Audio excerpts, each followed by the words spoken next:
অষ্টম শ্রেণীর গণিত ক্লাসে সবাইকে স্বাগতম। আজকে আমরা অষ্টম শ্রেণীর অনুশীলনী 2.1 মুনাফা অধ্যায় থেকে 15 নম্বর প্রশ্নের সমাধান করব। প্রশ্নটি হলো, রড্রিক গোমেজ 3 বছরের জন্য 10,000 টাকা এবং 4 বছরের জন্য 15,000 টাকা ব্যাংক থেকে ঋণ নেয়। মোট 9,900 টাকা সে মুনাফা দেয়। তাহলে উভয় ক্ষেত্রে মুনাফার হার যদি সমান হয় তাহলে মুনাফার হার কত?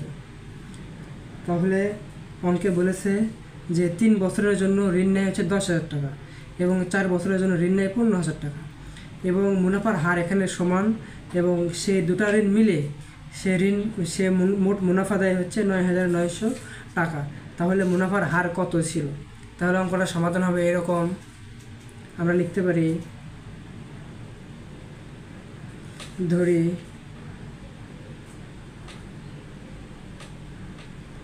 মুনাফার হার সমান হচ্ছে x টাকা। ধরি মুনাফার হার হচ্ছে x টাকা। তাহলে এখন আমরা লিখব মুনাফার হার x টাকা মানে হচ্ছে 100 টাকায় 1 বছরের মুনাফা হচ্ছে x টাকা। x% বা x টাকা মুনাফার হার মানে হচ্ছে মুনাফার হার 100 টাকায় 1 বছরের মুনাফা হচ্ছে x টাকা। তাহলে অতএব 100 টাকায় 1 বছরের 100 টাকায় 1 বছরের মুনাফা x টাকা। তাহলে 1 টাকায় 1 বছরের মুনাফা হবে উপরে x, নিচে আসবে এই 100। তাহলে প্রথম ক্ষেত্রে বলছে 3 বছরের জন্য 10,000 টাকা সে মুনাফা, 10,000 টাকা সে ঋণ নেয়। তাহলে অতএব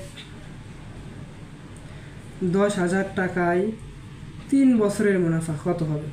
10,000 টাকায় তাহলে 3 বছরের মুনাফা হবে উপরে এ আছে x, নিচে আছে 100। আর এই যে 10,000 এবং 3 এটা উপরের সাথে গুণ হয়ে যাবে, 10,000 গুণন এই 3। তাহলে এটা কাটাকাটি গুণ করলে নিচের 2 শূন্য উপরে 2 শূন্য কেটে দিলাম, 100 গুণন 3 মানে 300,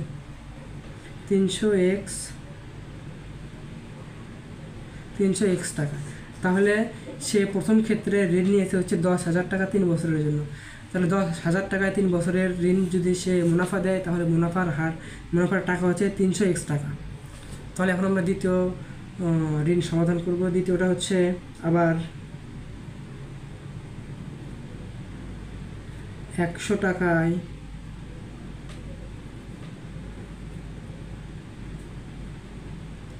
1 বছরের মুনাফা হচ্ছে x টাকা। 100 টাকায় 1 বছরের মুনাফা হচ্ছে x টাকা।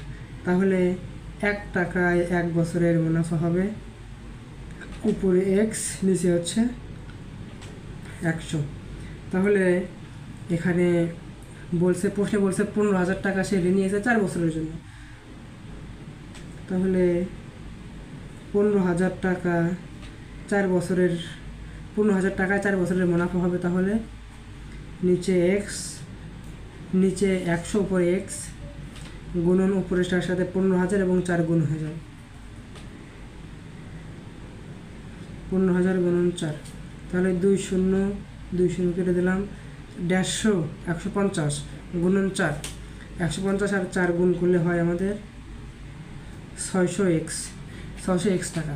তাহলে প্রশ্নে বলছে যে 3 বছরের জন্য 10,000 টাকা মুনাফা এবং 4 বছরের জন্য 15,000 টাকা সে ঋণ নেয়। তাহলে প্রথম ক্ষেত্রে আমাদের মুনাফা বের হয়েছে 300x টাকা এবং দ্বিতীয় ক্ষেত্রে মুনাফা বের হয়েছে 600x টাকা। তাহলে সে মোট মুনাফা দেয় হচ্ছে, সে মোট সুদ দেয় হচ্ছে 9,900 টাকা। তাহলে আমরা এখন লিখব প্রশ্ন মতে 300x যোগ 600x, 300x যোগ 600x এই দুটা মুনাফা যোগ করলে আমাদের মোট 9,900 টাকা হবে। তাহলে আমরা এখন লিখতে পারি, অতএব প্রশ্ন মতে 300x প্লাস 600x সমান হচ্ছে 9,900 টাকা। তাহলে 300x আর 600x যোগ করলে হয় 900x সমান হচ্ছে 9,900। তাহলে বা এখানে এক্স রাখলাম, উপরে 900 আমরা পার করে দেব, উপরে 9900, নিচে হচ্ছে শুধুমাত্র 900। তাহলে 2 শূন্য আমরা কেটে দিলাম, তাহলে 99কে 9 দ্বারা ভাগ করলে হয় 11 হয়। অতএব মুনাফার হার হচ্ছে 11%। তাহলে মুনাফার হার হচ্ছে 11%, এটাই অ্যান্সার।